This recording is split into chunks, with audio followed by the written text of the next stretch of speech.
राज है। इस फल को उस गौ माता को खिला दो, जिससे आपको उत्तर मिल जाएगा कि सच में फल खाने से हमें पुत्र की प्राप्ति होती है। और रही बात आपकी, तो मैं अभी गर्भवती हूँ, जैसे ही मुझे संतान की प्राप्ति होगी तो मैं रातों रात आपको प्रदान कर दूंगी। अब इधर धुंधली देवी नाटक करना प्रारंभ कर दी गर्भवती का। और जैसे ही धुंधली की बहन को पुत्र रत्न की प्राप्ति हुई तो रातों रात ला करके सुंदर धुंधली को प्रदान कर दिए। आत्मदेव जी को पता चला कि आज धुंधली देवी को पुत्र रत्न की प्राप्ति हुई है, तो बड़ा ही धूमधाम से नृत्य करने लगे, प्रसन्न हो गए, प्रफुल्लित हो गए। और ठीक 3 महीने बाद जिस फल को धुंधली देवी ने गौ माता को खिलाया था, उसी गौ माता ने एक सुंदर पुत्र को जन्म दिया, जिसका संपूर्ण शरीर मनुष्य के समान था, परंतु उसका कर्ण जो है, कान जो है, गौ माता के समान था। आज गांव वाले प्रशंसा करने लग गए कि देखो, इतने दिन से आत्मदेव जी के यहाँ कोई संतान नहीं थे, कोई पुत्र नहीं थे, परंतु आज भगवान की कृपा से 2 संतान की प्राप्ति हो गई। प्रेम से बोलिए ब्राह्मण देवता की जय हो। भगवान देते हैं मेरी मैया तो छप्पड़ फाड़ के देते हैं। आज दोनों का सुंदर ब्राह्मण देवता को बुलाया गया, नामकरण कराया, और नामकरण में जो गौ माता के गर्भ से जन्म लिए थे उसका नाम रखा गया गोकर्णा। और जैसे ही धुंधली देवी के पुत्र का नामकरण करने के लिए जा ही रहे थे कि उसी समय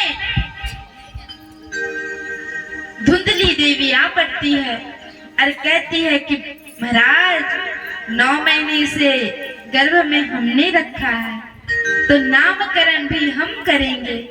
आत्मदेव जी ब्राह्मण बेचारा भोले भाले कहे कि देवी जैसे आपकी इच्छा। उस धुंधली देवी ने कहा कि मेरा नाम धुंधली तो मेरे पुत्र का नाम धुंधकारी। और सुंदर दोनों का नामकरण किया गया। गोकर्ण पंडितो ज्ञाने धुंधकारी महाखल। कहे कि महाराज, जो गोकर्ण जी महाराज थे वो धर्म के कार्य में लीन हुए, अपने ब्राह्मणत्व को आगे बढ़ाया, धर्म के कार्य पर चले, धर्म की प्रगति पर चले। और जो धुंधकारी थे वे महाखल अपने ब्राह्मणत्व को नष्ट कर दिया,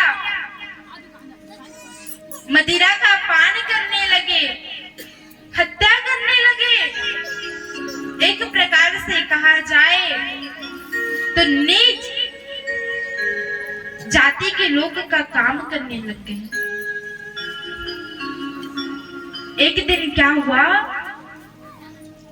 कि अपने मैया से धुंधकारी कहने लगा कि बताओ मैया, धन कहाँ छुपा करके रखे हो? नहीं तो अगर आपने धन नहीं दिया तो जलते हुए अंगारों से आपकी खबर लूंगा। अपने माता पिता को ही मारने की बात करने लगा। माता रात्रि काल कुएं के पास गई और कुएं में कूद करके आत्महत्या कर ली। ब्राह्मण देवता को पता चला, ब्राह्मण देवता रुदन करने लगे, कहने लगे कि पहले किस लिए रोया करते थे कि पुत्र नहीं है, जंगल में क्यों गए थे? पुत्र के लिए, पुत्र की प्राप्ति के लिए, कि हमें पुत्र नहीं है, क्यों? और आज रो रहे हैं कि हमें पुत्र क्यों मिला। मैया, इस संसार में अगर किसी के पास पुत्र है तो तब भी वो दुखी है, किसी के पास पुत्र नहीं है तो भी वे दुखी हैं। सुखी तो भगवान नाम में है, सुखी तो भगवान नाम संकीर्तन में है। कि जो सुख धाम राम असनामा, अखिल लोकदायक विश्राम। जो सुख प्रभु के धाम में है, जो सुख प्रभु के नाम में है, वो किसी भी कोई भी काम में नहीं। अब ब्राह्मण देवता को गोकर्ण जी धर्म के प्रगति पर चलने वाले थे, ब्राह्मण देवता को समझाया। तो ब्राह्मण देवता जंगल में जाकर के श्रीमद् भागवत के 10वें स्कंद का पाठ किए और 10वें स्कंद का पाठ करते करते अपने शरीर को परित्याग कर दिए और जाकर के उसे भगवान की सद्गति प्राप्त हुई। प्रेम से बोलिए ब्राह्मण देवता की जय। और एक दिन की बात है, धुंधकारी अपने घर 5 वेश्याओं को ले आए, चोरी करने लगे राजाओं महाराजाओं के यहाँ जाकर के। और जैसे ही चोरी करके आते और ला करके वो धन उस वेश्याओं को दे देते। एक दिन वेश्याओं ने सोचा कि आखिर धुंधकारी इतना धन इकट्ठा करके कहां से लाते हैं, कहीं अगर ये पकड़ा जाए तो इसके साथ में, कहते हैं ना कि गेहूं के साथ कीड़ा भी इसे जाते हैं, कहे कि धुंधकारी के साथ हम 5 पीसे जाएंगे चक्की में, तो क्यों ना इसे अकल ठिकाने लगा दिया जाए। क्या किया कि धुंधकारी को मदिरा का पान कराया और मदिरा का पान करा करके एक खाट पे लेटाए और लेटा करके रस्सी से हाथ और पैर को बांध दिए और गर्दन को दबाने लग गए, मरोड़ने लग गए। तब भी धुंधकारी की मृत्यु नहीं हुई। तो एक वेश्या ने क्या किया कि जलते हुए अंगारे को लाए और उसके मुंह में डाल दिया, जिससे धुंधकारी अग्नि ज्वालाति दुखेन, अग्नि से जल करके अपने प्राणों को त्याग दिया। देखो मैया, जो दूसरे के लिए गड्ढा खोदता है वो स्वयं उस गड्ढे में जाकर के गिर जाते हैं। धुंधकारी अपने मैया को मारने की बात कही थी क्या, कि बताओ धन कहाँ छुपा करके रखे हो, नहीं तो जलते हुए अंगारे से आपकी खबर लूंगा। और आज कौन किसकी खबर लिए? उसी धुंधकारी की खबर उसी वेश्याओं ने लिया। अब जब गोकर्ण जी को पता चला कि माता जी गई कुआं में, पिताजी गए जंगल में, भाई तो चले गए अंगारों से, तीनों के निमित्त गया जी में श्राद्ध किया। किसी की मृत्यु हो जाती है तो उस मृत्यु से छुटकारा पाने के लिए, भगवान की प्राप्ति करने के लिए गया जी में जाते हैं ना। तो आज गोकर्ण जी भी गया जी में श्राद्ध किए और जैसे ही गोकर्ण जी ने गया जी में श्राद्ध किया तो माता पिता की तो सद्गति प्राप्त हो गई, परंतु उस धुंधकारी की सद्गति प्राप्त नहीं हुई। धुंधकारी गोकर्ण जी से कहने लगते हैं कि भैया आप भी हमारे प्रति गया जी में श्राद्ध करो। तो गोकर्ण जी कहते हैं कि भाई मैंने तो आपके निमित्त गया जी में श्राद्ध किया, परंतु आपको इस प्रेत योनि से मुक्ति क्यों नहीं मिली? तो धुंधकारी कहने लगता है कि भाई मैंने अपने ब्राह्मणत्व को नष्ट कर दिया है, अपने धर्म को नष्ट कर दिया है, इसलिए मुझे श्राद्ध से मुक्ति नहीं हुई। आप गया जी में एक नहीं 100 श्राद्ध कर लोगे तब भी हमारी मृत्यु मुक्ति नहीं होगी, क्योंकि हम उच्च श्रेणी के पापी हैं। देखो मेरी मैया, सब कुछ करना परंतु अपने धर्म पर कभी कलंक लगने मत देना। अपने धर्म पे कलंक लग जाए ना, अपने धर्म पे कलंक लग जाए तो वहां से भगवान भी नहीं बचा सकते हैं।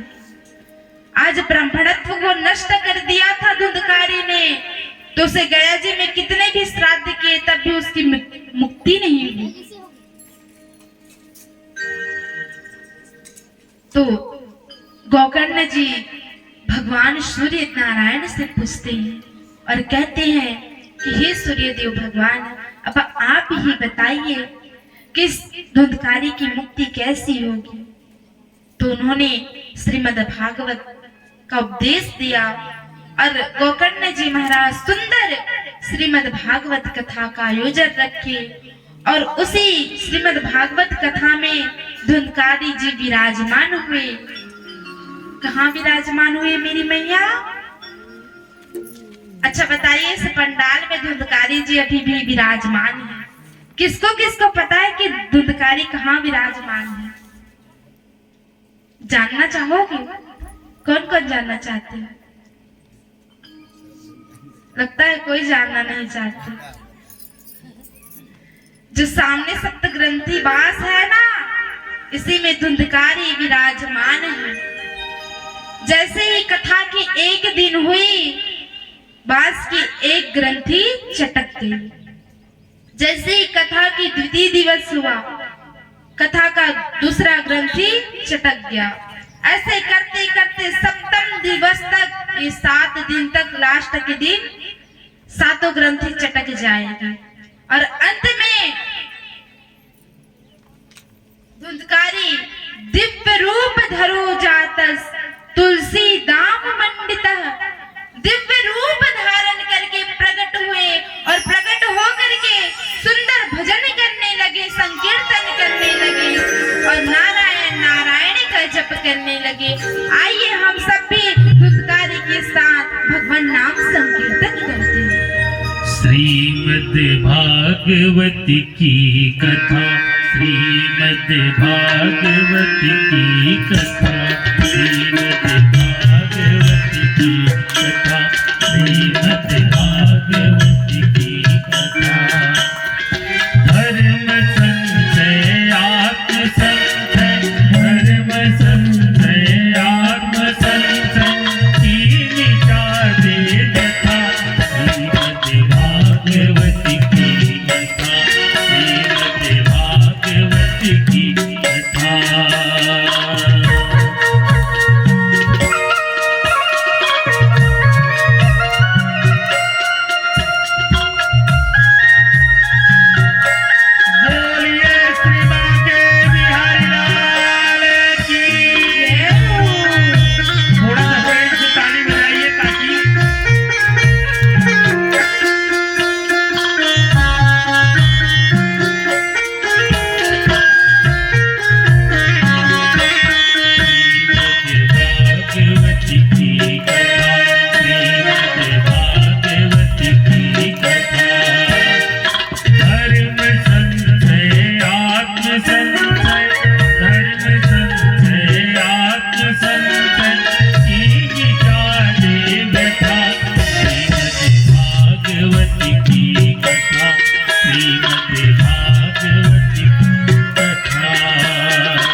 सत्य कर्म की इस गंगा में जो भी गोता लगावे, सत्य कर्म की इस गंगा में जो भी गोता लगावे, ज्ञान भक्ति वैराग्य जीवन में नित नित बढ़ता जावे, ज्ञान भक्ति वैराग्य जीवन में नित नित बढ़ता जावे।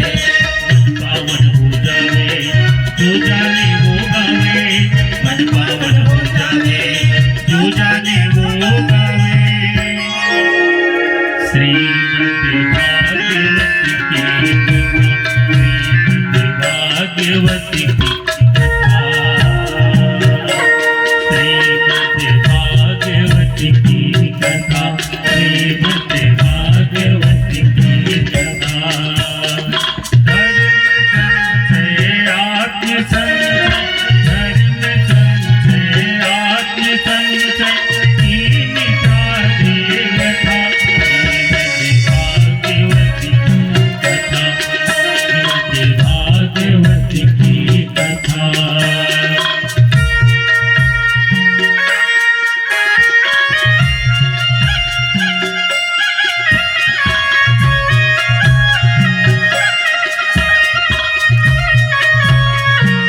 कर्म की इस गंगा में जो भी गोता लगावे, सत्य कर्म की इस गंगा में जो भी गोता लगावे, ज्ञान भक्ति वैराग जीवन में नित बढ़ता जावे, ज्ञान भक्ति वैराग जीवन में नित बढ़ता जावे, पावन हो जावे जो जाने वो गावे, मन पावन हो जावे जो जाने वो गावे। श्रीमद् भागवती की कथा, श्रीमद् भागवती की कथा, श्रीमद् भागवती की कथा, श्रीमद् भागवती की कथा। बोले श्री बांके बिहारी लाल की जय। जय जय श्री राधेश्याम। देखो महाराज, जो ज्ञानी होता है उसे भी समझाया जा सकता है, कि जो ज्ञानी होता है उसे भी समझाया जा सकता है, जो अज्ञानी होता है उसे भी समझाया जा सकता है, परंतु मेरी मैया जो अभिमानी होता है उसे समझाना बड़ा ही दुर्लभ है, बड़ा ही दुर्लभ है। और धुंधकारी, अभिमानी, अज्ञानी, और इसे कौन समझाए? इसे तो स्वयं भगवान आकर के आश्वासन देना पड़ा। स्वयं भागवत की कथा से तर गए और जैसे ही दिव्य रूप धरो जात तुलसी दाम मंडिता, गले में तुलसी की माला, रुद्राक्ष की माला धारण करके सुंदर भगवान का भजन किए। और जैसे भगवान का भजन कर ही रहे थे उसी समय भगवान के पास सब आए और विमान पर बैठा करके गोलोक धाम के लिए प्रस्थान कर गए। और जैसे ही गोलोक धाम के लिए प्रस्थान करी मेरी मैया, तो वहां बस बैठे समस्त श्रोता विचार करने लगे, सोचने लगे कि हमने भी तो कथा का पान किया, हमने भी तो कथा का श्रवण किया, हमारे लिए क्यों विमान नहीं आए? क्या भगवान के यहाँ पक्षपात होने लग गया? तो श्री सनकादिक जी महाराज कहते हैं, कहे कि धुंधकारी ने कथा को श्रवण किया, चिंतन किया, मनन किया, अपने जीवन में उतारे हैं, तो उसके लिए भी विमान आया। और आप लोगों ने तो कथा को बस श्रवण किया, एक कान से सुने और दूसरे कान से निकाल दिया, तो कहां से आपकी सद्गति प्राप्त होगी? आप भी कथाओं को श्रवण करें, चिंतन करें, अपने चरित्रों में उतारे, अपने जीवन में उतारे, तभी तो आपको सद्गति प्राप्त होगी। पुनः गांव में भागवत का आयोजन रखा गया, सब लोगों ने कथा का श्रवण किया, सब लोगों ने चिंतन किया।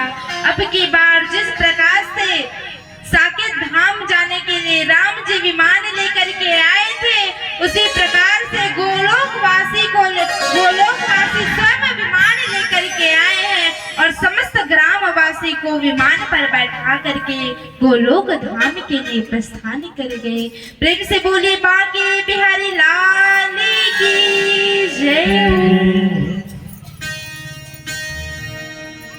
आइए हम सुंदर कथा में प्रवेश करते हैं कि जन्मादस्य तो महत्तम की कथा समाप्त हुई है, अध्याय प्रारंभ हो रहा है ना? तो आरती जला दो, आरती जला के यहीं पर आरती जली हुई है, आरती उतार दो। उजड़ी सी पगड़ी बांधे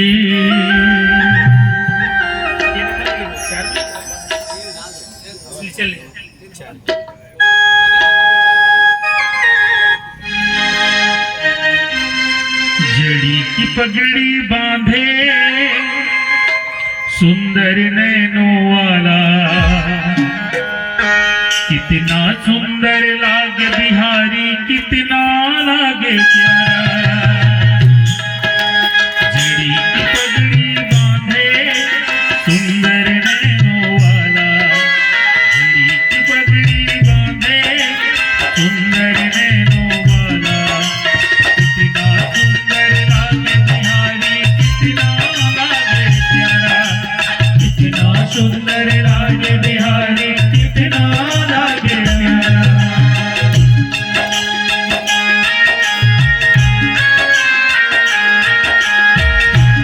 बोलिए श्रीमा के बिहारी लाल की जय हो।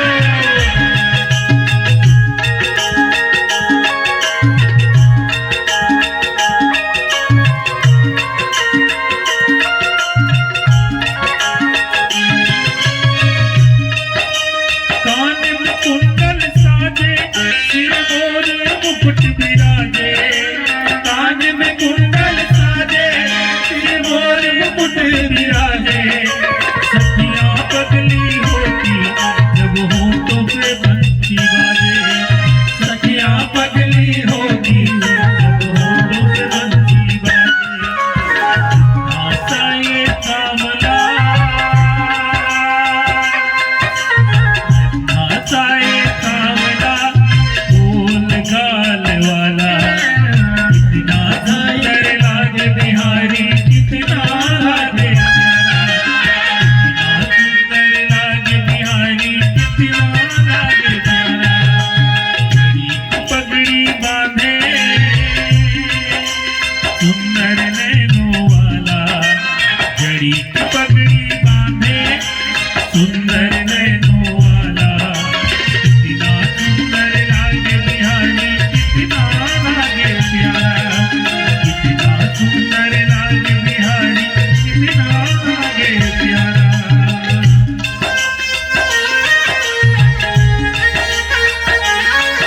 बोलिए शिवा के बिहारी लाल की जय हो।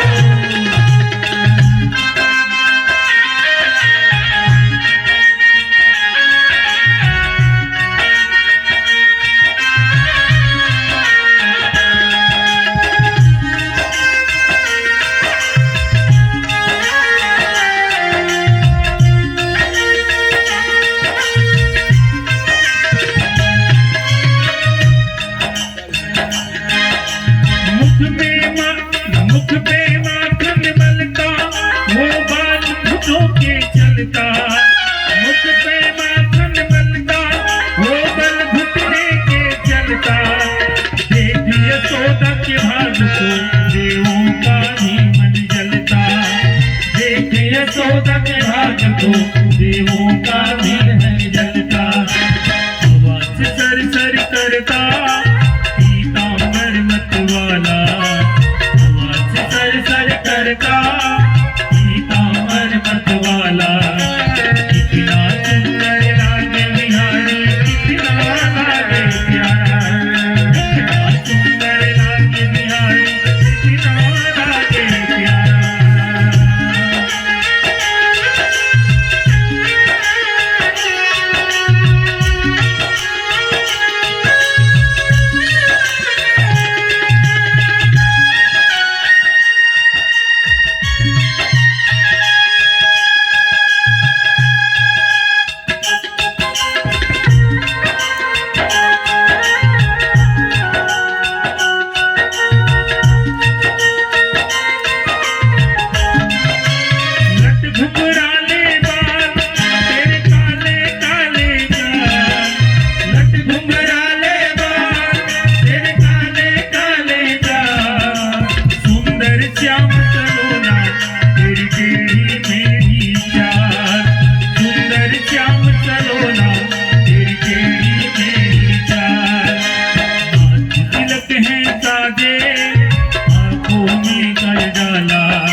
काजर डाला, कितना सुंदर लागे बिहारी, कितना लागे प्यारा, कितना सुंदर लागे बिहारी, कितना लागे प्यारा। बड़ी सी पगड़ी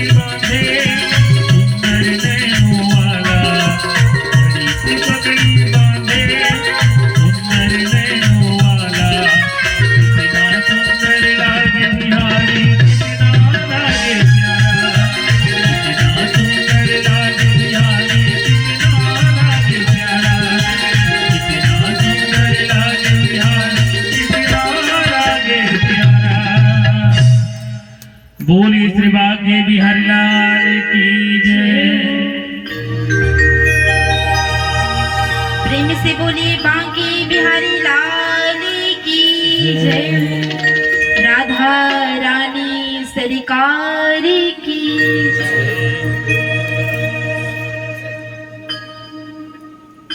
तो महाराज महात्मा की कथा समाप्त।